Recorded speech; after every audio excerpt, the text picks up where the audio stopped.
মটরশুঁটি একটি অত্যন্ত জনপ্রিয় সবজি। এটা আমাদের প্রচুর উপকারে আসে। এই যে সেদ্ধ করে চটকে নিচ্ছি, একটু হালকা করে চটকে নিলেই হয়ে যায়, একটা একটা করে খুলতে হয় না।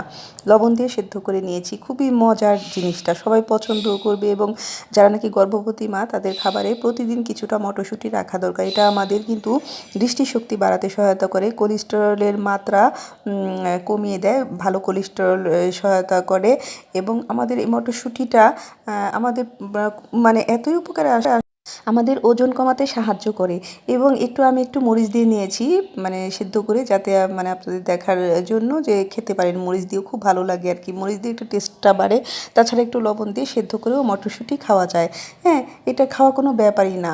আমার মনে হয় মানে ভাত অর্ধেক খেয়ে অর্ধেক মটরশুঁটি খাওয়া যায়। তো যদিও এখন একটু একটু মটরশুঁটির দাম হলেও তারপরেও সবাই কিনে কিছুটা হলেও পরিবারের সবাইকে, বাচ্চাদের নিয়ে খাবেন, সবাই পছন্দ করবে বিকেলে বা সান্ধ্যকালীন নাস্তায়।